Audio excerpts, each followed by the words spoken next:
Oke, sekarang HVM High Value Money episode 3. Jaraknya lama banget nih ya.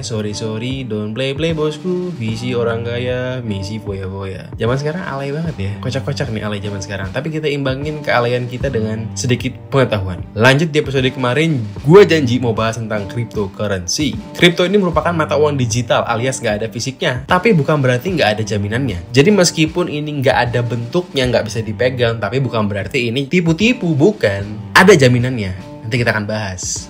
Welcome to High Value Money episode.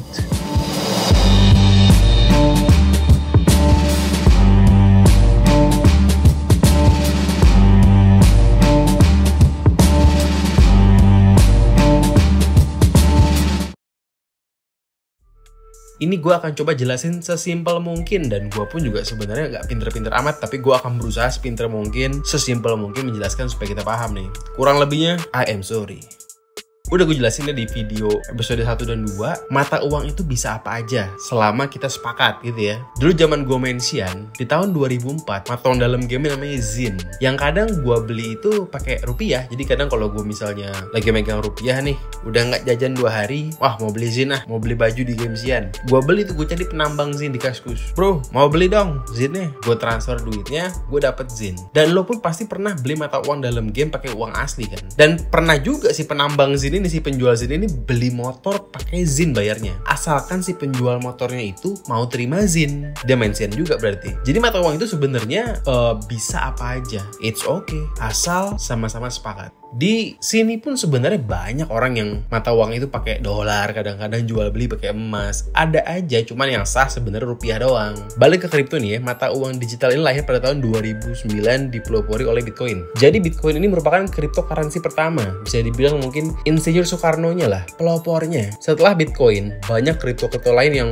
fungsinya beda-beda. Jadi semua cryptocurrency ini jaminannya adalah teknologinya. Kegunaannya juga beda-beda, tergantung ekosistemnya, dan kripto ini bisa dipakai di ekosistemnya aja gitu. Pokoknya simpelnya yang harus lo tahu adalah kegunaannya beda-beda teknologinya. Ada yang kayak Bitcoin yang menurut gue sih nggak ada gunanya ya, cuma koleksi aja karena jumlahnya terbatas. Teknologinya paling simpel karena ya emang nggak pernah diupdate, karena yang nemuinnya ini anonymous. Jadi dia bukan kayak kripto lain yang ada perusahaannya jelas dan diupdate terus teknologinya. Kalau Bitcoin ini ditemukan oleh anonymous, namanya Satoshi Nakamoto, udah pada tahu pasti kan. Dia ini cuma nemuin sebagai pelopor aja. Dan emang karena dia anonymous, dia nggak pernah muncul ke publik, so teknologinya nggak pernah diupdate. Jadi ya gitu-gitu aja. Orang-orang bilang Bitcoin itu emas digital, ya karena jumlahnya itu terbatas. Jadi beli karena scarcity, kayak emas aja gitu. Tapi kalau menurut gue ya, Bitcoin ini lebih ke Ponzi scheme sih, alias orang itu beli karena ya spekulasi bahwa ke depan harganya bakal naik. Ya sorry kalau ada yang marah, tapi menurutku kayak begitu. Menurut gue ya ini nggak ada gunanya. Tapi dialah pelopornya, alias sang legenda, the legend.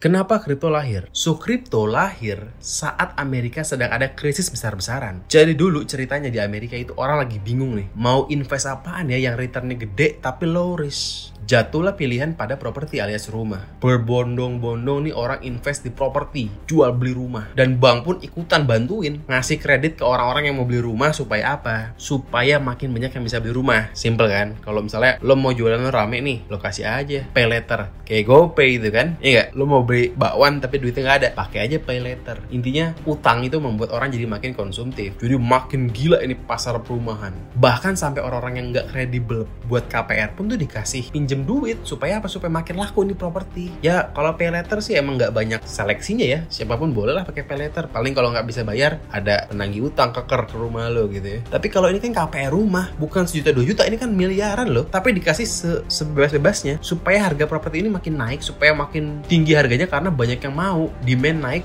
hukum supply demand kan. Ini ya manipulasi.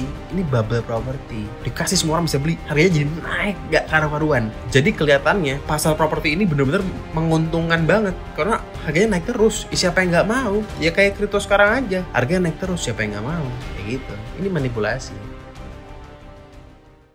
Tadi inget kan gue bilang yang dikasih KPR ini banyak orang-orang gak kredibel, alias orang gak mampu. Akhirnya 1-2 pada gak bisa bayar. KPR macet. Begitu macet berjamaah lagi. Kalau 1-2 masih mending, ini berjamaah. Dan ditambah bubble-nya akhirnya pecah. Karena bubble in the end akan pecah. Harganya yang naik gak karuan pasti akan pecah. Barengan, boom, collapse. Yang masih lancar nih, ngelihat harga rumahnya kok turun terus. Gila, ya lo bayangin ya, lo beli rumah nih, bayangin lo beli rumah, harganya itu 5 miliar tambah bunga 1 miliar, jadi 6 miliar. Begitu bubble-nya pecah, itu harga rumah yang lo cicil pakai keringet lo, dari 6 miliar turun jadi 1 miliar. Ya lo ngerasa rugi kan, ya akhirnya lo nggak mau ngelanjutin KPR lagi, karena gue ngerasa dibohong-bohongin nih. Ngapain gue lanjutin, akhirnya gue juga macet juga deh. Jadi udah yang nggak kredibel macet, ditambah yang lancar pun jadi nggak mau bayar. Karena apa? Karena bubble-nya pecah, ngerasa rugi, hancur. Harga rumah makin hancur lagi. Dan ada satu asuransi namanya AIG. Ini sponsornya MU ya. Buat lo nih ya, Glory Hunter yang dulu dukung MU gara-gara sering menang, tuh masih AIG sponsornya. Kalau sekarang kan kalah mulu ya. Dia ini ikutan bangkrut AIG ini. Makanya sekarang MU bukan AIG lagi, karena AIG itu udah nggak bisa bayar. Mau beli Gamal Man pun udah nggak mampu, apalagi sponsorin MU kan. Kenapa asuransi juga bisa bangkrut? Kok apa nyambungnya? Jadi gini, saat bank ngasih pinjaman ke orang-orang yang punya KPR ini, mereka itu pakai asuransi buat ngejamin bahwa KPR-nya orang-orang itu bakal lancar. Jadi saat banyak orang yang nggak lancar, itu harusnya AIG yang nanggung ke bank ngelanjutin. Tapi karena berjamaah, AIG pun nggak ada duit lah. Duit dari mana? Emangnya dikira duit nyetak pakai dengkul doang kayak The Fed? Kan enggak gitu kan. Dan akhirnya nyambung ke semua lini. Makin nggak bisa dibayar semuanya. Tukang pintu kayak tukang kebun kayak tukang semua nggak bisa dibayar, hancur. Ini gue bikin super simple aja, tapi intinya ini semua lini hancur melebur. Siapa yang salah? Jelas yang salah adalah bank yang ngasih KPR ke semua orang tanpa verifikasi yang jelas. Di tahun 1930 pun Amerika juga krisis gara-gara siapa? Gara-gara dia juga. Ya Wall Street. Wall Street itu merupakan julukan buat bank-bank, trading security, pengelola investasi atau hedge funds. Jadi mereka ini yang punya duit, yang mengelola uang ini, ya kayak tadi lah, pokoknya financial institution, itu mereka punya julukan namanya Wall Street. Mereka inilah yang bisa dibilang secara nggak langsung menjadi alat buat ngatur ekonomi dunia. Karena mereka itu kalau salah langkah, baik disengaja maupun nggak disengaja, itu akibatnya bisa ke semua orang. Ya lo bayangin tadi kasus 2008 tadi. Akhirnya karena capek dikerjain dulu sama Wall Street, ada ide untuk mengurangi kekuatan bank yang memonopoli keuangan kita nih dari masyarakat Amerika. Itulah gunanya kripto. Bank itu basically adalah middleman alias perantara. Kalau misalnya lo mau beli sabun Ustra, lo itu kan transfernya pakai bank. Kalau di kripto itu peer to peer alias orang ke orang, nggak ada banknya, dan fee-nya pun lebih murah kecuali lo pakai Ethereum, itu mahal. Simpelnya begitulah. Tapi di sini gue nggak mau bahas tentang teknologi kriptonya. Kalau emang lo mau mendalami tentang teknologi kripto, saran gue adalah mampir ke channelnya Republik Rupiah. Di sana mantap-mantap. Kalau di sini gue lebih pengen bahas visi misinya. Kenapa kripto itu ada? Dan ini penting karena inilah yang akan membuat kita mau invest dengan hati gitu. Dulu ada Uber ngelawan taksi. Uber itu intinya bikin simple, bikin lebih murah karena mereka nggak harus punya mobil buat jadi jualan transportasi. Ada Airbnb ngelawan hotel. Nggak perlu punya bangunan buat nyewain kamar. Kenapa nggak kolaborasi aja? Lu punya rumah, gue yang nyewain, lu punya mobil, gue yang nyariin konsumennya. Sama kayak bank aja gitu loh. Ini middleman juga. Jadi ya middleman-nya mau dihilangin, karena apapun yang nggak efisien pasti akan terdisrupsi alias akan terdampak dengan perubahan zaman sekarang. Kayak inilah pokoknya. Dan bank in the end akan terdisrupsi juga. Sekolah pun lama-lama nggak penting karena ada YouTube, belajar gratis. Gue S2 nih, master gelarnya. Dapat ilmu banyakan di YouTube daripada kuliah gue.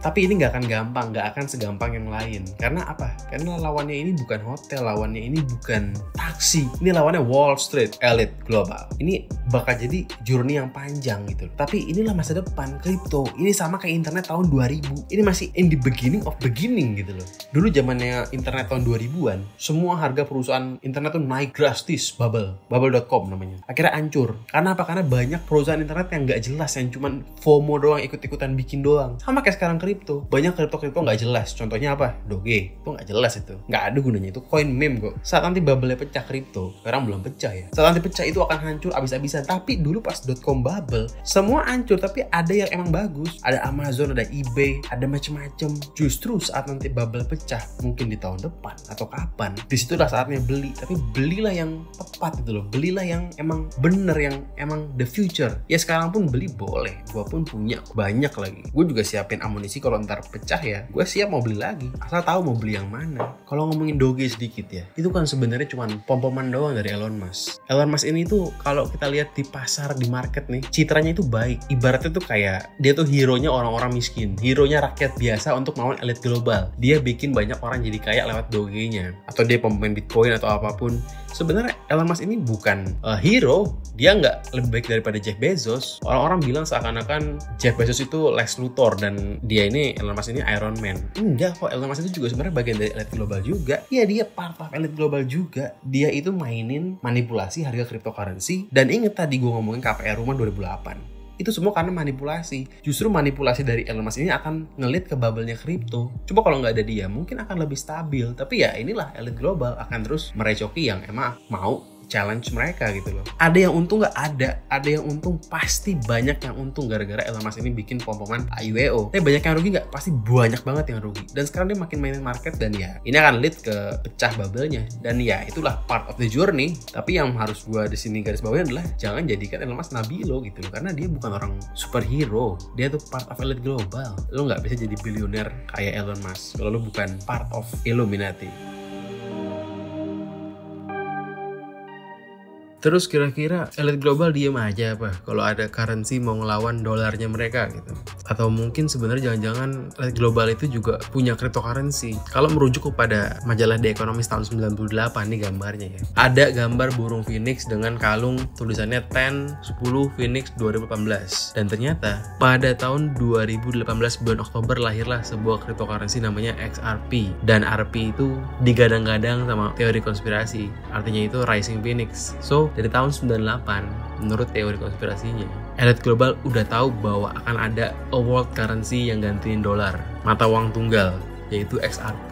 Terus kenapa gue suka posting XRP di story IG gue? Kalau misalnya ini tuh mata uangnya elit global, itu kan berarti nggak sesuai sama visi misinya cryptocurrency. Karena sebenarnya cryptocurrency itu tujuannya adalah mengeliminasi perbankan supaya kekuatan itu nggak dimonopoli dan akhirnya disebarkan secara decentralized. Sementara XRP ini perusahaan itu Ripple dan dia itu yang memegang kuasa banget dan dia itu monopoli banget sama currency-nya si XRP token ini. Jadi kan nggak sejalan sama visi misinya cryptocurrency dong. Kenapa gue sering bahas dan kenapa gue punya? Ini akan gue bahas di episode 4 selanjutnya tentang cryptocurrency lagi, visi misinya. Oke, saran terakhir gue adalah jangan percaya sama Elon Musk ya, karena dia bukan juru selamat, itu bukan Mesiah. Justru dia adalah Al-Masih Ad-Dajjal alias juru selamat palsu.